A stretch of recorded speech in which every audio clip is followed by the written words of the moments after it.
बिस्मिल्लाहिर्रहमानिर्रहीम। अब जो टॉपिक डिस्कस करना है वो है हमारे पास evidence of evolution. Evidence of evolution ये होता है कि हमारे पास जो है एवोल्यूशन है या वक्त के साथ साथ जो तब्दीलियाँ आई हैं, जो ऑर्गेनिज़म्स हमारे पास हैं उनमें जो जो चेंजिंग्स आई हैं उनके हमारे पास उन तब्दीलियाँ आने के हमारे पास क्या क्या शवाहद हैं, क्या क्या हमारे पास प्रूव्स हैं, तो वो हमारे पास डिफरेंट है। पहले हम एवोल्यूशन देख लेते हैं कि हमारे पास एवोल्यूशन क्या है।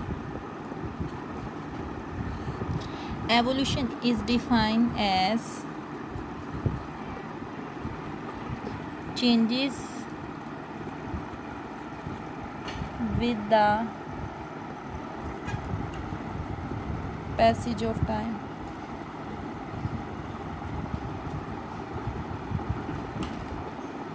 Is called evolution. अब हमारे पास जो एवोल्यूशन के शवाहद हैं वो हमारे पास डिफरेंट इसके प्रूव्स हैं।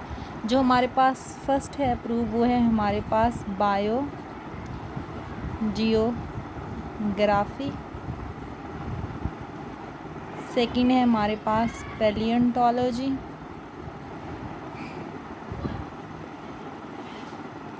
थर्ड है हमारे पास कंपैरेटिव एनाटॉमी।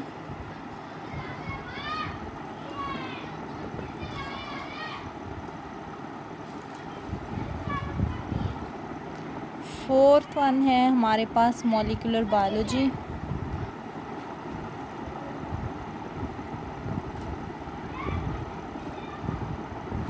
अब वन बाय वन हम डिस्कस कर लेते हैं। जो हमारे पास फर्स्ट एविडेंस है एवोल्यूशन का वो है हमारे पास बायो जियोग्राफी। बायो का मतलब हमें जैसे पता है कि लाइफ है, जियो का मतलब अर्थ होता है और ग्राफी का मतलब होता है डिस्कशन। तो बायो जियोग्राफी का मतलब ये होता है कि आप इसमें डिस्ट्रीब्यूशन देखते हैं ऑफ लाइफ, कह लें distribution of life on earth, ये भी आप इसकी डेफिनेशन कर लेते हैं।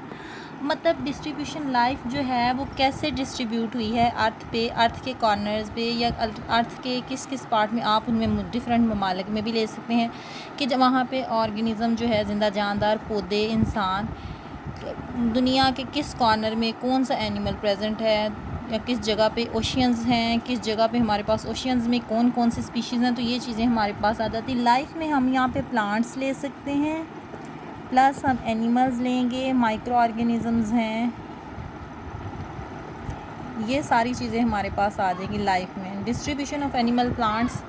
फिर पैलियोंटोलॉजी में हम देखते हैं, पैलियोंटोलॉजी हम कहते हैं study of fossils is called paleontology. Study of fossils is called paleontology. पैलियोंटोलॉजी मतलब जब हमें डिफरेंट चीज़ों के फॉसिल्स मिलते हैं। फॉसिल्स हमारे पास क्या होते हैं? फॉसिल्स हमारे पास होते हैं रेमनेंट्स, बकाया जात।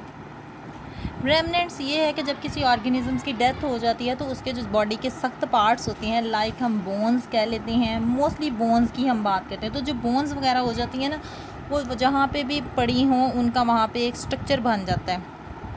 ऊपर अर्थ आगे, ऊपर जो है टेम्परेचर बढ़ने की वजह से ऊपर को पहाड़ों के नीचे को बॉडी पार्ट्स रह गए, तो इस तरह से with the passage of time वहाँ पे जो है उनका एक स्ट्रक्चर बन जाता है और वो बोन्स जो हैं वो अपने नक्श वहाँ पे छोड़ देते हैं। इसको हम कहते हैं, ये हमारे पास हैं फॉसिल्स। अब फॉसिल्स इन जिन जिन एनिमल्स के फॉसिल्स हमें जहाँ जहाँ से मिले हैं उस लिहाज से हम आइडेंटिफाई कर सकते हैं या हम उसको कह सकते हैं कि ये एनिमल्स एक वक्त था जब वो ये एनिमल्स यहाँ पे प्रेजेंट था, आफ्टर डेथ उसके यहाँ पे हमारे पास फॉसिल्स आ गए हैं। थर्ड आपके पास है कंपैरेटिव एनाटॉमी। कंपैरेटिव एनाटॉमी में हम कंपेयर करते हैं। एनाटॉमी होता है इंटरनल स्ट्रक्चर,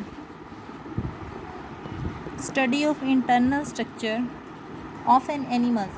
आप ऑर्गेनिज़म, जहाँ पे आपको ऑर्गेनिज़म्स मिलते हैं, अगर वो एक दूसरे के साथ बहुत ज़्यादा मिलते जुलते हैं तो आप उनको कंपैरिजन करते हैं कि फॉर एग्ज़ाम्पल आपके पास जो है, हम बैट्स की एग्ज़ाम्पल ले लेते हैं और साथ हम लोग बर्ड्स की ले लेते हैं, साथ हम क्या करते हैं, चले कुछ इंसेक्ट्स हैं वो भी फ्लाइंग है, हम इनके इंटरनल स्ट्रक्चर्स को आपस में कंपैरिजन करते हैं। इनको इंटरनली स्ट्रक्चर्स को कंपैरिजन करने की हमारे पास बेसिक रीजंस क्या है, क्यों हम इनको इंटरनली जो है वो कंपैरिजन करें। इंटरनली हालांकि जो बैट है ये मैमल्स हैं, बर्ड्स जो हैं ये बर्ड्स, और इंसेक्ट्स जो हैं ये इनवर्टिब्रेट्स में आ रहे हैं। तो इन तीनों को कंपैरिजन करने के लिए हम इस तरह से देखते हैं कि जब हमने इन तीनों की बात करनी है तो इन तीनों के पास हमारे पास विंग्स किस तरह के स्ट्रक्चर होते हैं। बैट्स जो है ये भी फ्लाइंग है, बर्ड्स भी फ्लाइंग है, इंसेक्ट्स भी फ्लाइंग है। देन हम इनके जो है इंटरनल स्ट्रक्चर्स को कंपैरिजन करते हैं कि आया कि ये जो है एक ही जो है ग्रुप से इवॉल्व हुए हैं, कि ये एक ही इनके जो है वो फोर फादर्स हैं, या इनके बाऊ अजदाद एक ही थे, या इनके बाऊ अजदाद जो थे वो डिफरेंट थे। तो इस तरह से ये हमारे पास कंपैरेटिव एनाटमी आ जाती है। 4 आपके पास है मॉलिक्यूलर बायोलॉजी। मॉलिक्यूलर बायोलॉजी में हम देखते हैं कि जो हमारे पास ऑर्गेनिजम्स हैं जो आपस में मिलते जुलते हैं, उनको फिर हम लोग देखते हैं कि ये जो मिलते जुलते हैं इनकी इंटरनल जो हमारे पास मटेरियल होता है जो मॉलिक्यूलर बायोलॉजी में बहुत ज़्यादा हेल्पफुल है, वो हम उसका आरएनए लेते हैं, डीएनए लेते हैं। इनकी प्रोटीन्स के स्ट्रक्चर हैं कि फॉर एग्ज़ाम्पल आपको एक जगह पे जो मेंबर्स मिले हैं वो दूसरी जगह पर मिलने वाले मेंबर्स के साथ कैसे मिलते जुलते हैं, तो हम उनके आरएनए, डीएनए और प्रोटीन की बेस पे भी हम उनकी जो है वो मुशाहबत कर सकते हैं, हम उनकी एवोल्यूशंस देख सकते हैं। तो उसको जो है हम कहते हैं ये हमारे पास है मॉलिक्यूलर बायोलॉजी। अब एवोल्यूशंस के लिहाज से जब हमने इनको चीज़ों को देखना है, हम इन क्राइटेरिया को मद्देनज़र रखते हुए हम एविडेंस जो है वो एवोल्यूशन के देते हैं कि कैसे कैसे जो है वो ऑर्गेनिजम्स में जो है वो वक़्त के साथ साथ जो है चेंजिंग्स आती गई हैं। ये था आपके पास एविडेंस ऑफ एवोल्यूशन।